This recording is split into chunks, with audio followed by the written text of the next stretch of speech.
8h58 yéen a ngi ci seen matinal Evenprod Média tey jii lundi 13 juillet 2026 ñuy gërëm Tidiane mi ñu àndoon ak moom sànq ci yoon waxtaanee ci coowal Senelec maa leen koy wax ku ko tudd di nga xalaat tamit nawet bi te doon nañu gis ñuy def ay artu ci boo gisee fil bu daanu wala yenn jafe-jafe yu nga xam yu ni mel loolu yëpp nag boo ko xalaatee di nga xalaat ANACIM mooy agence bi nga xamante ni mooy def lépp lu jëm ci wàllu prévision météorologique def na benn communiqué fin de semaine bi ñu génn di moom tam artu ci ay orage ay taw ak ay dënu yoo xamante ni dinañ ko am ci semaines yi ci bés yi ñu jëm loolu moo waral teewaayu Abdoulaye Diouf sunu beneen gan bu ñuy dalal tey moom mooy nekk chef département prévision ak gestion des risques fële ca ANACIM ñu ngi lay nuyu Abdoulaye. maa ngi lay fay Chérif di nuyu aussi téléspectateurs yëpp. di leen wax ne dal leen ak jàmm. jërëjëf ci teewaay bi ñu la ci gërëm dinañu ànd ci kanam tuuti ak Pape Cheikh Sylla pour la revue de presse du jour Pape Cheikh ñu ngi lay nuyu yéenekaay yi tey ñëwaat ci wàllu sport ak ci wàllu politique itam. waaw sport ak politique ni ki semaine yi ñu génn ñoom ñoo gën a fës ci yéenekaay yi. dinañ ci ñëw léegi incha allah. jërëjëf Abdoulaye ñu ñëwaat ci annonce bi ngeen def fan yële muy que ni ay taw ak ay dënu dina am ci à partir du 12 ba 18 juillet globalement est-ce que mën nga ñëwaat ci prévision boobu. ok donc merci beaucoup si question bi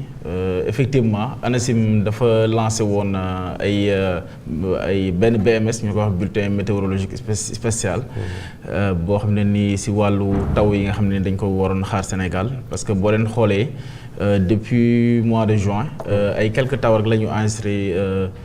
au Sénégal c'est surtout dans la zone sud-est où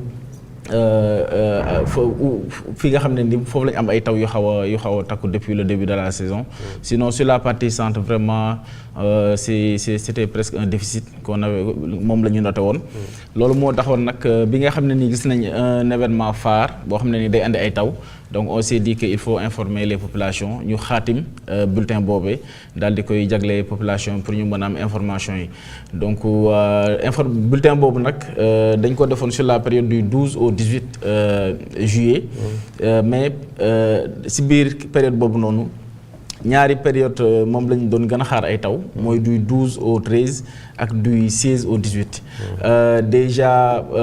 pàcc bu njëkk bi ñoo ngi ko nekk di ko jàll donc tey mooy le 13 déjà démb enregistré nañ ay taw yu si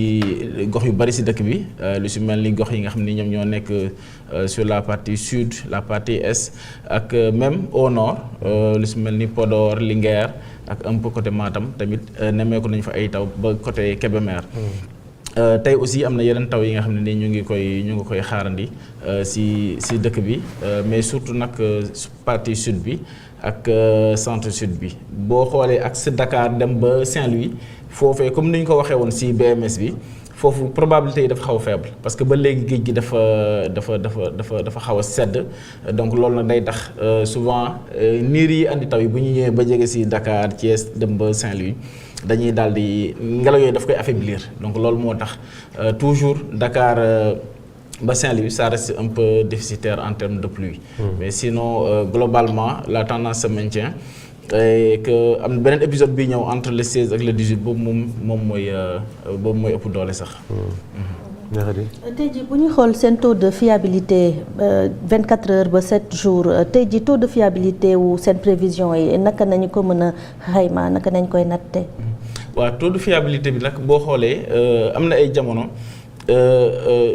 eggul woon 70% mais jamono ji depuis ces dernières années dem na ba ay 85% 90%. lu tax loolu c'est parce que météo dafa évoluer parce que météo dafa nekk domaine bi nga xam ne nii c'est étroitement lié à la technologie. Donc booy xoolee calculateurs yi njëkk yi nga xam ne ni moom doon utiliser si àdduna bi si wàllu météo la. muy ay ordinateurs yu mag yi nga xam ne nii mën na ëpp salle bi sax nga xam ne nii bu day def des milliards de calculs par seconde. Les supercalculateurs. Les supercalculateurs. Voilà yu si njëkk si météo lañ koy utiliser donc loolu yooyu tamit ñu gën ko renforcer si service météo yi nekk si àdduna bi yëpp donc looloo waral fu mu toll nii taux de fiabilité prévision météo dafa gën a kawe mais parfois public bi dafa ñuy xaw a am incompréhension par rapport ak à la compréhension de l'information météo. Par exemple si on dit qu'il va pleuvoir à Dakar ñu bëri dañoo yaakaar ne ku si nekk sa biir kër dafa war a taw. Alors qu'il peut pleuvoir à Pikine et ne pas pleuvoir en centre-ville. boo xoolee hivernage yi jàll parfois dañuy am genre cas yu mel noonu lu si bëri parce que les nuages se déplacent nuages yi nekkuñu li nga xam ne dañoo figé wu donc ils se déplacent donc du coup mën nañoo déplacer wu taw fii bu ñëwee ba fële ñu affaiblir wala fële du taw wala du ñu jaar gox bale donc loolu def si am mu nekk li nga xam ne nii aussi bon ñu si bëri si population bi comprendre duñ ko. ñu bëri ci population bi comprendre duñ ko gis nañ ni baykat yi ñu donte ne du ñëpp mais ñu bëri ci ñoom ci yéen la ñuy sukkandiku pour nga xam kañ la ñuy dugal seen i graines suuf tey jii ban conseil ngay jox ñi nga xamante ni ay baykat lañu te war a bay te am jiixi jaaxa ci wàllu taw bi kañ la war a tàmbale. jërëjëf si question boobu je pense que nekk na question bi nga xam ne am na solo pourquoi parce que bay dafa nekk li nga xam ne nii c'est un enjeu social. Social économique donc lépp la boole donc moo tax à chaque fois waa météo balaa nawet bi di dugg. am na ay bulletins yi nga xam ne ni dañu koy xaatim ñu koy ooyee des bulletins de prévision saisonnière mooy yi nga xam ne ni dafay wax profilu saison bi naka lay mel. Est-ce que dafay teel a commencer est-ce que dafay yéex a commencer est-ce que bu commencer ba pare dafay am ay pause taw yi nga xam ne nii dañ koy xaar muy les cumuls. Est-ce que dafay nekk li nga xam ne ni globalement quantité yi dafay déficitaire wala dafay excédentaire wala. Fin wu saison bi aussi naka lay mel. Est-ce que dafay yéex a jeex wala est-ce que dafay teel a jeex donc loolu mu nekk li nga xam ne nii c'est des informations cruciales pour ki nga xam ne nii dafay bay. Parce que déjà foog nga xam yow yan type de variété nga war a utiliser est-ce que bu dee saison bi dafa gàtt foog nga utiliser des variétés à cycle court bu dee saison bi dafa gudd mën nga utiliser ay variétés yi nga xam ne nii cycle bi xaw na gudd ou bien des variétés normales donc loolu nekk li nga xam ne ni ñu bay ba pare mu saxaat. waaw c'est ça mu saxaat wala gerte bi saxaat waaw day dal ñu bëri donc c'est important pour que ñu am information moo tax am na benn service bi ñuy wax les services climatologiques bi nekk bi département recherche et développement bu ANACIM donc ñoom ñooy xaatim bulletin prévision saisonnière boobee nga xam ne day joxe indication yi déjà ren li ñu waxoon mooy saison bi dafay normal à tardif installation bi si zone yi nga xam ne ñoom ñoo nekk au centre au nord à l'ouest également mais par contre sur la partie sud-est foofu l'installation c'était normal donc loolu la ñu nekk di nemmeeku actuellement sur la partie sud-est foofu moo gën a taw actuellement. ci communication bi nga wax muy les bulletins d'information de prévision souvent dañuy gis ne ci sud bi li muy taw dafa bëri te risques yi foofu la ëppee par exemple bu orage amee wala mu am un vent violent souvent dañu fay gis ay cas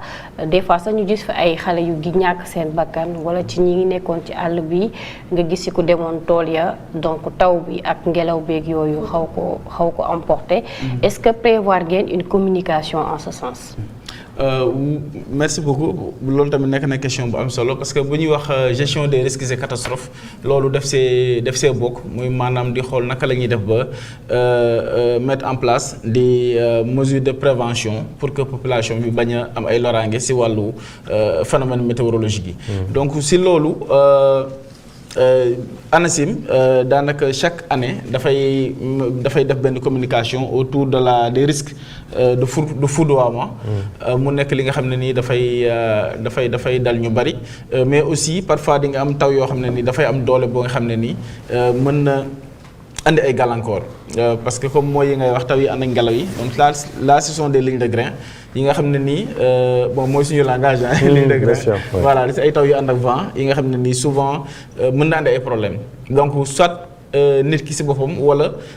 ay jumtukaayam c'est bien donc mu nekk li nga xam ne dañ ci andi ay kii ba pare on a mis en place un système d'alerte précoce bi nga xam ne nii c'est basé sur la prévision immédiate. Maanaam c'est une prévision de 2 heures de temps à 6 heures de temps donc de ce fait dès lors que mu am benn système pluvieux orageux bi nga xam ne dafa dugg ci dëkk bi donc on commence à faire des alertes. Oui. Donc non seulement suñu page yi on fait des publications suñu page Facebook bi mais également dañuy envoyer des SMS d'alerte aux producteurs. Donc am na si ñoo xam ne c'est des producteurs am ñoo xam ne aussi ils sont dans d'autres secteurs. Mais dañoo abonné sur suñu système de messagerie boobu noonu. C'est intéressant ça, c'est pourquoi pas l'élargir ci population bi. Oui élargir nañ ko bon déjà ñu ngi suy liggéey ak benn start-up boo xam ne nii mu ngi nekk fii Sénégal mais ce qu'on souhaite quand même c'est que mu nekk li nga xam ne nii ça sera général. pour ñëpp mën a jot ci SMS yooyu. Parce que dès lors que par exemple mu am benn taw boo xam ne nii dugg na biir Sénégal traversé centre bi. Je peux donner l'exemple de Dakar. Donc mu tollu Thiès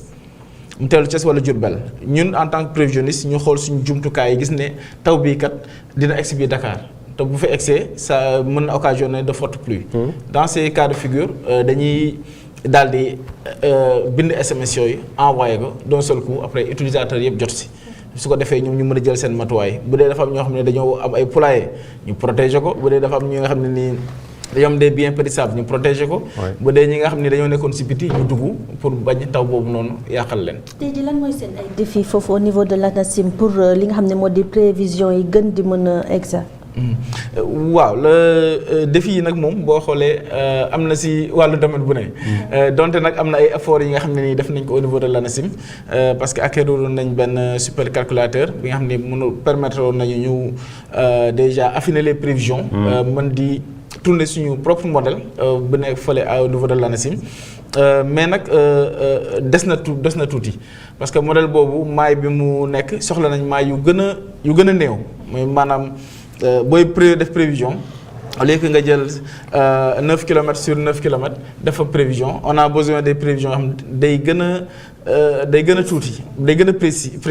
tey Pikine day taw wala tey Thiaroye day taw. Exactement au lieu que ngay dem au niveau départemental nga def des prévisions au niveau communal ou bien au niveau même quartier. Voilà donc parce que loolu ça se fait dans les pays développés. Donc ñun loolu mooy li nga xam ne nii moom mooy suñu mbébét fu mu toll nii mais leneen li aussi mooy. ñu renforcer le système d'observation météorologique parce que mooy les stations d'observation météorologique parce que sans observation prévision bu performante mënul am on a besoin ñu renforcer suñu système d'observation bi am ay stations d'observation yu bari ñu répartir que avec un bon maillage sur tout le pays mais aussi mu am un suivi yokk personnel bi parce que personnel bi aussi xaw na néew de parité hivernage bi on fait des services H24 bon man mi en tant que responsable je suis obligé d'être dans les cars. Vous êtes combien? En même temps. Bon, actuellement, on est autour de 7. Donc, pour les prévisionnistes, oui. Donc, loolu doyul parce que ñi nga xam ne nii dañuy def service H24. Donc, on a besoin de renforcer te set yi sax lu ko waral mooy on a dafa am ñeneen ñu kii jël pour hivernage bi. Donc, okay. Sinon, on est vraiment l'effectif est faible. Donc, on a besoin de renforcer loolu te si loolu aussi. Nguur gi tamit war na ci jàppale ANACIM donc ñu ngi def ay efforts mais ñu yokk moyen ANACIM bu baax a baax su ko defee mu mën a services yi nga xam ne yëpp mu ngi koy fournir mu gën koo yokk pour que population bi mën see gis seen bopp. Bon am na aussi ay radar parce que radar mooy tax nga mën a def le suivi au-delà des satellites yi ñuy utiliser donc les radars dafay permettre bu dee taw dafa nekk di ñëw di nga mën a xam intensité taw bi. De un mën a xam type de particules yu ne ci biir est-ce que c'est de la glace est-ce que c'est de l'eau ba pare mën a xam ban direction la taw boobee di dem donc loolu aussi pour le moment ñaari radar la ñu am benn bi nekk Saint-Louis c'est dans le cadre d'une coopération ak BP parce que ñoom dañuy def exploitation foofu beneen bi on l'a acquis dans le cadre du projet PGIS projet de gestion intégrée des inondations au Sénégal donc radar boobu nag Thiès ak Dakar rek la couvrir. bu Saint-Louis moom Saint-Louis la nekk mais portée bi xaw na ñëw ba Dakar donc on a besoin ay radars yi nga xam ne day nekk sur la partie est du pays. nga xam ne dès lors que mu am nuage bu dugg si Sénégal rek dinañ mën a xayma nuage boobu noonu en tant que tel continuum mën ko suivre. donc loolu lañ soxla daal. yaa ngi wax ni taw yi buy ñëw di ngeen mën a xam ndax glace la wala lii la ndax tey ji bu ngeen gisee niir buy ñëw di ngeen xam ne niir bi dafa acide wala dara pour ñi nga xamante ni ñoom ñooy bay ba léegi. waaw bon contenu niir bu am acide loolu souvent c'est un peu différent ak domaine météo donte nag jàng nañ ko. mais beneen spécialité la mooy ñi nga xam ne dañuy yëngu ci wàllu pollution. parce que souvent bu dee dafay taw dans une zone industrialisée donc saxaar yooyu noonu industrie di dégager moom ak taw bi ñoom dañuy booloo daal di def benn composé bi ñuy wax des pluies acides. voilà donc mais loolu ñun météo en tant que tel duñu ko natt. mais ñi nga xam ne dañuy yëngu ci wàllu pollution ñoom bu ñu collaborer ak météo déjà di am prévision yi danañ mën a gën a ñoŋal seen liggéey ci wàllu boobee. alors Ablaye ñu ngi jëm ci Magal Touba et ñëpp dañuy xalaat la zone Diourbel souvent tamit foofu ay inondations yu métti moo fay am tey jii quelles sont les prévisions pour cette partie du pays. Merci beaucoup waaw comme ni nga ko waxee Touba moom nekk na fi nga xam ne nii day am affluence. donc ay nit ñu bëri dañu fay daje ba tax na souvent bu jege see rek ñun dañuy am déjà benn bulletin moo xam ne dañu koy xaatim daal di koy jëmale population bi ñi nga xam ne nii dañuy dem màggali. avant màggal Touba bi pour ñu mën a ñi nekk ci yoon bi voyage yi le jour J ak après donc on fait des prévisions de 6 heures de temps pour permettre nit ñi ñu mën a am des mises à jour de la prévision et autres donc loolu aussi comme ni ñu ko daan defee at yi weesu ñaari at xam ñetti at yi weesu donc loolu dañ koy daal di defaat cette année-ci incha allah donc bu jege see rek dinañ génnee bulletin boobu noonu daal di koy jox population bi. mais fi ñu toll nii est-ce que c'est une zone bien arrosée ou. bon pas trop donc am na ay taw yu jot a jàll Sénégal benn bi mu ngi nekk le 18 mooy taw yi nga xam ne xaw na généraliser un peu le 18 juin beneen bi le 23 juin mais zone boobu quand même taw bi bëreegu fa noonu. bon démb am na ay taw yu xawoon am tuuti au nord de Touba. côté Daaru Muxti am na ay taw yu fa jotoon am dem ba côté Kébémer ak côté Daara Linguère mais quand même nekkul ay taw yu am doole pour le moment. waaw fu mu toll nii la situation est un peu timide sur le pays. Okay. mais gis nañu ne mois d'août bokk na ci mois yu ëpp lu muy taw est-ce que actuellement nii mën nañu xam prévision yi ci mois d'août bi ñu jëm parce que comme ni ko Ndeye Khady waxee tout à l'heure bokk na ci période yu gën a difficile quand même ci saison des pluies. Effectivement mois d'août moom dafa nekk weer bi nga xam ne nii c'est réputé pluvieux sur le pays booy xool daanaka août ak septembre moom dañuy taw bu baax ñoom ñooy gën a taw Sénégal. mais fële au niveau de l'ANACIM donc dañoo am ay pàcc prévision yu bari am na ñi nga xam ne ñoom ñooy def prévision à courte échéance mooy suñu genre gi boo xam ne ni 2 jours lay nekk jàpp une semaine parfois mën nañ dem ba 1 mois am ñi nga xam ne ñoom ñooy def prévision saisonnière yi mooy les services climatiques donc si loolu ñoom génnee nañ waa service climatique génnee nañ benn bulletin mise à jour bu prévision saisonnière yi donc buy wax ne mois d'août bi dafay nekk benn mois boo xam ne dafay normal day nekk normal sur la partie sud-est et sud du pays. donc day normal fu situation dafay normal maanaam li ñu daan faral di am boo xoolee sur les 30 ans la moyenne donc daanaka loolu la ñuy am loolu la normal di tekki. donc boo defee la moyenne sur 30 ans ñi nga xam ne nii nag ñi dañoo nekk ci zone centre bi ak nord bi surtout centre ouest bi foofu moom dafay normal à déficitaire un peu. dañuy faral di wax xiin taw xiinul taw. mu nekk ay prévisions yoo xam ne suñu maam yi ñoom ñoo ko amoon gis nañ tamit xoy yi ni ñuy doxalee mais xiin taw xiinul taw boobu lan moo koy waral. waaw boo xoolee. xiin taw waaw mooy li mu wax waaw satumbar souvent mois de septembre lay doon day nekk période bi nga xam ne nii asamaan si dafay guus trop li ñuy wax mousson bi dafay installé bu baax a baax dafay guus donc de ce fait lu ndaw dafay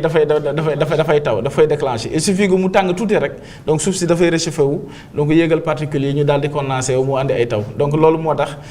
souvent entre mi août ba 15 septembre mi août mi septembre souvent day nekk période bi nga xam ne nii taw yi dafay daal di bari. alors la 16 ak 18 sànq yaa ngi wax ni mooy nekk période bi gën a am ci ba gën a propice en tout cas pour taw yi ñëw exactement qu'est-ce qui va se passer? waaw exactement li ñuy xaar mooy déjà bon du point de vue météorologique dynamique bi dafay baax. maanaam dafa am ay systèmes yi nga xam ne nii ñoom ñooy nekk en place pour que taw mën a am donc ñun en tant que météo xam nañ ko donc loolu nag mooy li nga xam ne nii conditions yooyu nga xam ne dañ koo gis. déjà dafa am oto bi moom mooy dynamique bi may wax. am carburant bi. parce que oto ak carburant yooyu mën a ànd pour oto mën a déplacer wu. voilà donc si météo aussi foog mu am une dynamique wala benn thermique am aussi li nga xam ni moom mooy carburant bi muy mousson bi muy ngelaw bi nga xam ne nii dafay guus. te mu jóge si golfe de Guinée bi. donc ñaari facteurs yooyu yëpp dañuy booloo. moment boobu noonu. donc bu ñu booloowee donc day créer ay nuages yi nga xam ne dafay formé wu côté Mali. jàpp côté sud Mauritanie donc yooyee nag ñoom ñoo nar a évoluer. ñëw laal Sénégal. te loolu jeudi vendredi samedi la. waaw donc on peut s'attendre à des pluies un peu partout. oui un peu partout mais avec des probabilités moindres si côté axe Dakar Thiès jàpp ba Saint-Louis. parce que zone boobu ba léegi influence su géej bi dafay tax taw yi amagul noonu doole dans cette zone là. am na ñoo xamante ni commencé nañu ji mais dañuy wax ay pause dañoo teel a ji léegi seen relation ak baykat yi bon nappkat yi peut-être foofu moo tene mais baykat yi kañ la ñu war a commencer ji kañ moo am pause est-ce que problème communication la yéen ak ñoom wala lan moo xew? waaw souvent nag baykat yi dafa nekk ban baykat la suñu samay maam yi ay baykat lañ. boo waxee Diouf moom wax baykat. séeréer donc baykat yi souvent ñoom dañoo am benn xeetu doxalin ñu si bëri léegi commencé na changer parce que am na ñu bëri commencé nañu déglu météo mais am na ñoo xam ne ba léegi dañoo des si loolu. maanaam ñoom seen i propre xam-xam si la ñuy sukkandiku. waaw bu ñu gisee mu taw benn yoon rek dañu naan surtout bu nekkee taw bi nga xam ne nii tooy na bu baax rek dañuy naan donc bu baax na donc bàyyil ma ji gerte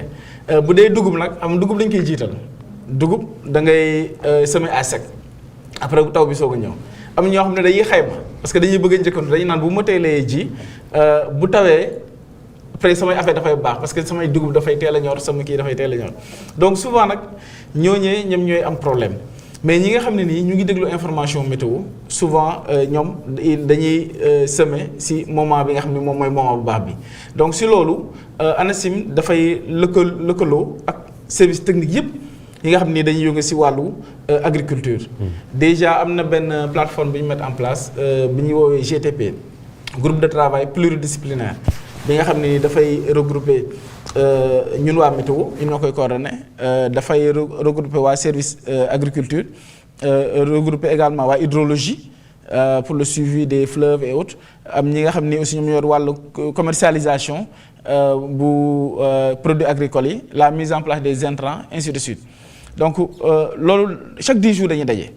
au niveau de l'ANACIM mais aussi délocaliser nañ ko au niveau des autres régions donc suñu chef de station yi nekk si partout au niveau du Sénégal au niveau des départements ñoom aussi dañuy liggéey ak services yi nga xam ne ñoom ñoo nekk au niveau local. donc si loolu dañuy xaatim bulletin bi nga xam ne nii déjà dafay wane profilu saison bi taw yi fan la toll fan ak fan la ñu nemmeeku ay taw xool aussi. par rapport ak normal bi nga xam ne daan nañ ko faral di am est-ce que on est sur la bonne voie ou non joxe aussi ay digle si semis yi est-ce que nit ñi war nañoo semer ou non est-ce que ñu ngi xaar ay pause ou non suivant les prévisions météo yi nga xam ne ñun dañu koy joxe. léegi si loolu ñoom dañuy def xaatim bulletin boobu daal di koy jagle communauté yëpp baykat yi mais malheureusement am na ñoo xam ne nii amuñu accès ci information boobu.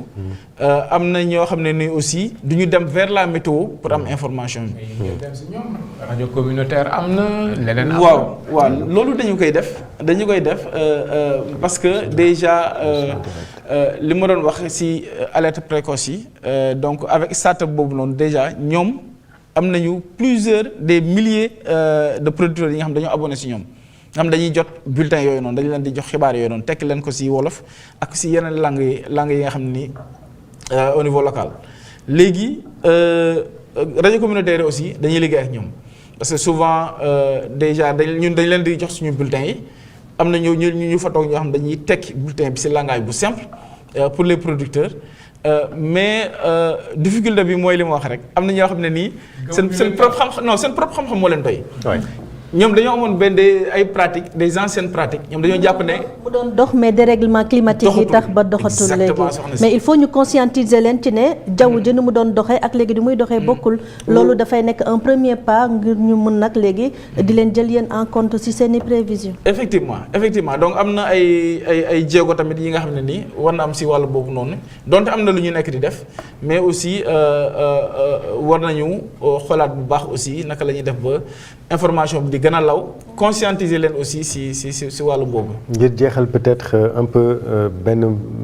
mot sur les risques ndax ñu fàttali ni département bi nga dirigé muy prévision et gestion des risques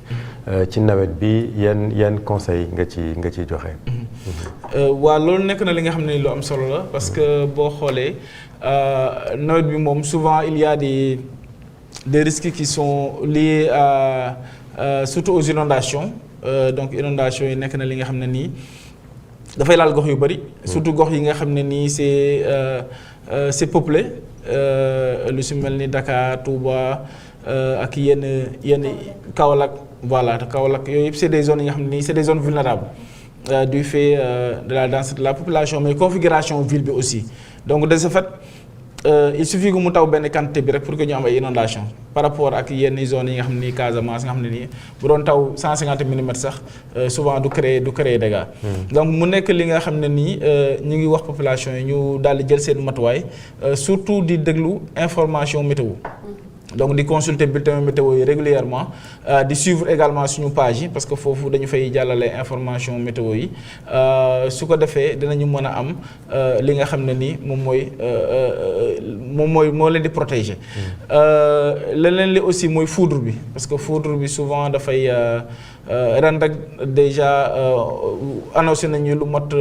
3 je pense cas yi nga xam ne ni foudre dafa laal nit. Donc mu nekk li nga xam ne nii aussi ñun dinañ ci def communication. Donc chaque début d'événement dañ ci def communication mais ren aussi dinañ ko defaat su ko defee nit ñi mën a xam quelles sont les mesures à prendre bu dee dafay taw pour que nga mën a réduire le risque de foudroiement. Voilà donc à part loolu am na aussi ngelaw lii nga xam ne nii dafay sonal parfois les populations day créer ay dégâts yu bari mais aussi même si wàllu mbay mi si wàllu élevage et tout donc tout ça c'est des risques. C'est des risques parce que c'est des risques liés à la sécurité alimentaire. Donc si loolu ñoom aussi ñi nekk acteurs yooyu noonu nañu déglu bu baax a baax information météo yi su ko defee ñu mën a jël ay décisions yi nga xam ne nii dafay baax ci seen activité pour réduire les risques économiques et sociaux. Merci beaucoup Abdoulaye Diouf ñu ngi lay jaajëfal ci leeral yu am solo yooyu je pense que lépp leer na wala am na loo bëggoon yokk pour population bi peut-être. Bon je pense que c'est globalement c'est ça. Parfait c'est important ndax nawet moom gestion des risques lu am solo la ñu ci wax loolu moo taxoon tey jii ñu dalal le représentant de la Sénélec Tidiane Dia au-delà du mouvement d'humeur décrété aujourd'hui. C'était le moment aussi de revenir sur d'autres aspects très très importants en cette période d'hivernage. ñu ngi leen di gërëm wàllu actualité maa leen ko doon wax sànq laataa ñuy ñëw ci la revue de presse avec Pape Cheikh Sylla revue de presse bi nga xamante ne wàllu politique bari na ci wàllu politique bi ñu ko waxee suñu xel dafay dem ci la révision constitutionnelle bi nga xamante ni société civile bi